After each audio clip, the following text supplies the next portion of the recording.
Olá, paz do Senhor Jesus. Bom dia, boa tarde, boa noite. Vamos aqui mais uma vez à leitura da Bíblia Sagrada. Você daí e eu daqui, com muita alegria, lendo a palavra de Deus. Não deixa de compartilhar, de se inscrever se você não é inscrito, de deixar o seu like e também de deixar aí o seu comentário. É de grande importância para que esse canal seja reconhecido por muita gente. Vamos juntos ler a Bíblia Sagrada.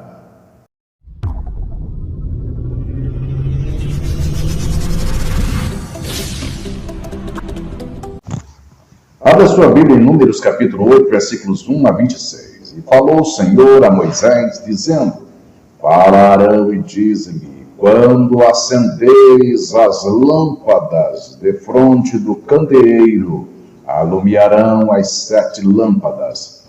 E Arão fez assim, defronte da face do candeeiro, acendeu as suas lâmpadas, como o Senhor ordenara a Moisés. E era esta obra do candeeiro de ouro batido, desde o seu pé até as suas flores era batido, conforme o modelo que o Senhor mostrara a Moisés. Assim ele fez o candeeiro. E falou o Senhor a Moisés, dizendo: Toma os levitas do meio dos filhos de Israel e purifica-os, e assim lhes farás para os purificar. Asparge sobre eles água da expiação, e sobre toda a sua carne farão passar a navalha, e lavarão as suas vestes, e se purificarão. Então tomaram um novilho com a sua oferta de manjares de flor de farinha, amassada com azeite, e tomarás outro novilho para a expiação do pecado. E farás chegar os levitas perante a tenda da congregação, e farás ajuntar toda a congregação dos filhos de Israel. Farás, pois, chegar os levitas perante o Senhor, e os filhos de Israel porão as suas mãos sobre os levitas. E Arão moverá os levitas por oferta de movimento perante o Senhor pelos filhos de Israel, e serão para servirem no ministério do Senhor. E os levitas porão as suas mãos sobre a cabeça dos novilhos, então sacrifica tu um para expiação do pecado e o outro para holocausto ao Senhor, para fazer expiação pelos levitas. E porás os levitas perante Arão e perante os seus filhos, e os moverás por oferta de movimento ao Senhor. E separarás os levitas do meio dos filhos de Israel, para que os levitas meus sejam. E depois os levitas entrarão para fazerem o serviço da tenda da congregação, e tu os purificarás, e por oferta de movimento os moverás, porquanto eles, do meio dos filhos de Israel, me são dados, em lugar de todo aquele que abre a madre do primogênito de cada um dos filhos de Israel, para mim os tenho tomado. Porque meu é todo primogênito entre os filhos de Israel, entre os homens e entre os animais, no dia em que na terra do Egito feria todo primogênitos. O santifiquei para mim, e tomei os levitas em lugar de todo primogênito entre os filhos de Israel, e os levitas dados a Arão e a seus filhos, do meio dos filhos de Israel, tenho dado para exercerem o ministério dos filhos de Israel na tenda da congregação, e para fazer expiação pelos filhos de Israel, para que não haja praga entre os filhos de Israel, chegando-se os filhos de Israel ao santuário. E assim fez Moisés e Arão e toda a congregação dos filhos de Israel com os levitas, conforme tudo que o Senhor ordenara a Moisés, acerca dos levitas. Assim, os filhos de Israel lhes fizeram. E os levitas se purificaram e lavaram as suas vestes, e Arão os moveu por oferta movida perante o Senhor. E Arão fez expiação por eles para purificá-los. E depois vieram os levitas para exercerem o seu ministério na tenda da congregação perante Arão e perante os seus filhos, como o Senhor ordenara a Moisés acerca dos levitas, assim lhes fizeram. E falou o Senhor a Moisés, dizendo: Este é o ofício dos levitas, da idade de 25 anos para cima, entrarão para fazerem o serviço no ministério da tenda da congregação. Mas, desde a idade de 50 anos, sairão da milícia deste ministério e nunca mais servirão. Porém, com seus irmãos, servirão na tenda da congregação para terem cuidado da guarda, mas o ministério não exercerão. Assim farás com os levitas nas suas guardas.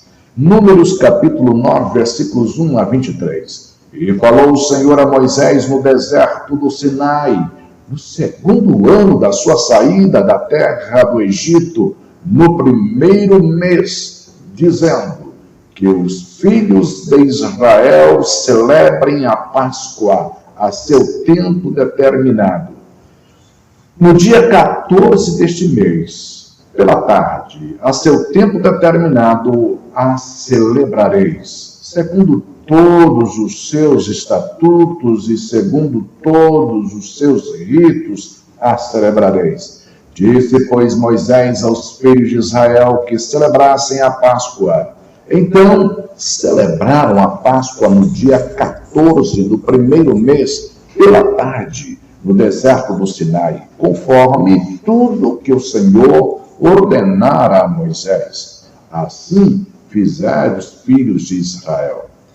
E houve alguns que estavam imundos pelo corpo de um homem morto, e no mesmo dia não podiam celebrar a Páscoa, pelo que se chegaram perante Moisés e perante Arão aquele mesmo dia.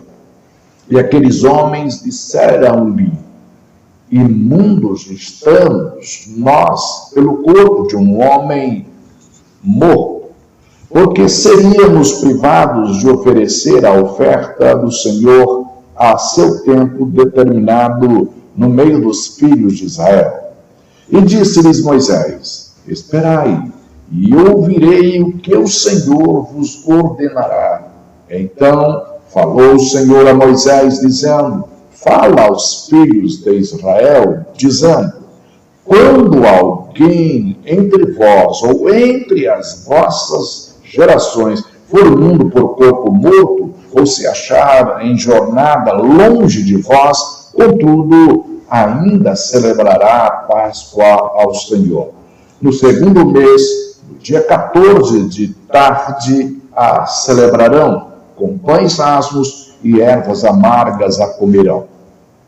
Dela nada deixarão até amanhã, e dela não quebrarão osso algum, segundo todo o estatuto da Páscoa a celebrarão. Porém, quando um homem for limpo e não estiver de caminho e deixar de celebrar a Páscoa, tal alma do seu povo será extirpada, porquanto não ofereceu a oferta do Senhor a seu tempo determinado. Tal homem levará o seu pecado. E quando um estrangeiro peregrinar entre vós e também celebrar a Páscoa ao Senhor, segundo o estatuto da Páscoa e segundo o seu rito, assim a celebrará. Um mesmo estatuto haverá para vós, assim para o estrangeiro como para o natural da terra. E no dia de levantar o tabernáculo, a nuvem cobriu o tabernáculo sobre a tenda do testemunho, e à tarde estava sobre o tabernáculo como uma aparência de fogo até a manhã. Assim era, de contínuo, a nuvem o cobria e de noite havia aparência de fogo. Mas sempre que a nuvem se alçava sobre a tenda, os filhos de Israel, após ela, partiam. E no lugar onde a nuvem parava, ali os filhos de Israel assentavam seu arraial. Segundo o dito do Senhor, os filhos de Israel partiam e, segundo o dito do Senhor, assentavam o arraial. Todos os dias em que a nuvem parava sobre o tabernáculo, assentavam o arraial. E quando a nuvem se detinha muitos dias sobre o tabernáculo, então os filhos de Israel tinham cuidado da guarda do Senhor e não partiam. E era que quando a nuvem todos os dias estava sobre o tabernáculo, segundo o dito do Senhor, e se alojavam, e segundo o dito do Senhor, partiam. Porém, era que quando a nuvem, desde a tarde até a manhã, ficava ali, e a nuvem se alçava pela manhã, então partiam, quer de dia, quer de noite. Alçando-se a nuvem, partiam. Ou quando a nuvem sobre o tabernáculo se detinha 2 dias, ou 1 mês, ou 1 ano, ficando sobre ele, então os filhos de Israel se alojavam e não partiam. E, alçando-se ela, partiam. Segundo o dito do Senhor, se alojavam e, segundo o dito do Senhor, partiam. Da guarda do Senhor tinham cuidado, segundo o dito do Senhor, pela mão de Moisés. Evangelho de Marcos, capítulo 13, versículos 14 a 37. Ora, quando vós virdes a abominação do assolamento que foi predito estar onde não deve estar, quem lê, que entenda.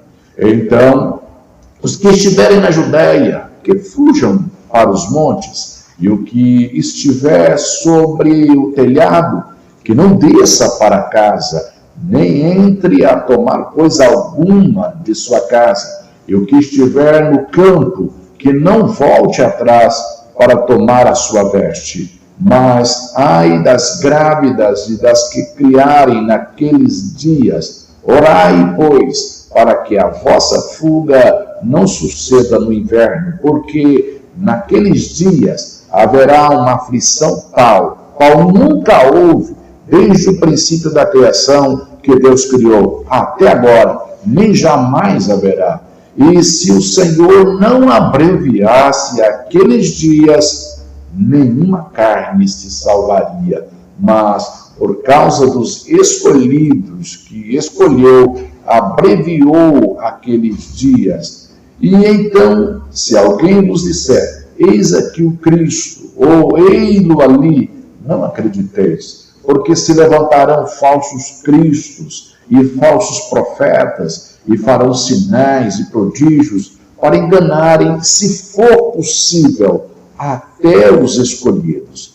Mas vós vede, eis que de antemão vos tenho dito tudo. Ora, naqueles dias, depois daquela aflição, o sol se escurecerá, e a lua não dará sua luz, e as estrelas cairão do céu, e as forças que estão nos céus serão abaladas. E então verão vir o Filho do Homem nas nuvens, com grande poder e glória. E ele enviará os seus anjos e ajuntará os seus escolhidos desde os 4 ventos da extremidade da terra até a extremidade do céu. Aprendei, pois, a parábola da figueira. Quando já o seu ramo se torna tenro e brotam folhas, bem sabeis que já está próximo o verão. Assim também vós, quando virdes sucederem essas coisas, sabei que já está perto as portas. Na verdade vos digo que não passará esta geração sem que todas essas coisas aconteçam. Passará o céu e a terra, mas as minhas palavras não passarão. Mas daquele dia e hora ninguém sabe, nem os anjos que estão no céu, nem o Filho, senão o Pai. Olhai, vigiai e orai, porque não sabeis quando chegará o tempo. É como se um homem, partindo para fora da terra, deixasse a sua casa e desse autoridade aos seus servos e a cada um a sua obra, e mandasse ao porteiro que vigiasse. Vigiai, pois, porque não sabeis quando virá o Senhor da casa, se à tarde, se à meia-noite, se ao cantar do galo, se pela manhã, para que, vindo de improviso, não vos ache dormindo. E as coisas que vos digo-as a todos, vigiai. Livro dos Salmos de número 50, versículos 1 a 23. O Deus poderoso, o Senhor, falou e chamou a terra, desde o nascimento do sol até ao seu acaso. Desde Sião, a perfeição da formosura, resplandeceu Deus. Virá o nosso Deus e não se calará. Adiante dele um fogo irá consumindo, e havendo grande tormento ao redor dele. Do alto chamará os céus e a terra para julgar o seu povo. Congregai os meus santos, aqueles que fizeram comigo um concerto com sacrifícios. E os céus anunciarão a sua justiça, pois Deus mesmo é o juiz. Ouve, povo meu, e eu falarei, ó Israel, e eu, o Deus, o teu Deus, protestarei contra ti. Não te repreenderei pelos seus sacrifícios ou holocaustos de contínuo perante mim. Da tua casa não tirarei bezerro nem bodes dos teus currais, porque meu é todo animal da selva e as alimárias sobre milhares de montanhas. Conheço todas as aves dos montes, e minhas são todas as feras do campo. Se eu tivesse fome, não te diria, pois meu é o mundo e a sua plenitude. Comerei eu carne de touros, ou beberei sangue de bodes? Oferece a Deus sacrifício de louvor e paga ao Altíssimo os teus votos. Invoca-me no dia da angústia, eu te livrarei, e tu me glorificarás. Mas ao ímpio diz Deus, que tens tu que recitar os meus estatutos e que tomar o meu concerto na tua boca, pois aborreces a correção e lanças as minhas palavras para detrás de ti. Quando vês o ladrão, consentes com ele, e tens a tua parte com adúlteros, soltas a tua boca para o mal e a tua língua compõe o engano. Assentas-te a falar contra teu irmão, falas mal contra o filho de tua mãe. Estas coisas tem feito e eu me calei. Pensavas que era como tu, mas eu te arguirei e em sua ordem tudo porei diante dos teus olhos. Ouvi, pois, isto vós que vos esqueceis de Deus, para que vos não faça em pedaços, sem haver quem vos livre. Aquele que oferece sacrifício de louvor me glorificará, e aquele que bem ordena o seu caminho, eu mostrarei a salvação de Deus. Livro dos Provérbios, capítulo 10, versículos 29 e 30. O caminho do Senhor é fortaleza para os retos, mas ruína virá aos que praticam a iniquidade. O justo nunca será abalado, mas os ímpios não habitarão a terra. Deus abençoe a sua vida, meu querido irmão. Deus abençoe por estar lendo a palavra de Deus. E não deixa, não desanime, continua lendo, porque isso é importante para o seu crescimento. Ok? Deixa aí seu like, deixa seu comentário, compartilhe esse vídeo aí quanto você puder. E se você ainda não é inscrito, se inscreva. E vamos juntos nesse propósito, porque Deus está agradando de tudo isso. Deus abençoe você, Deus abençoe a sua casa, Deus abençoe a sua família. Um grande abraço e até amanhã, se Deus quiser. Fica na paz.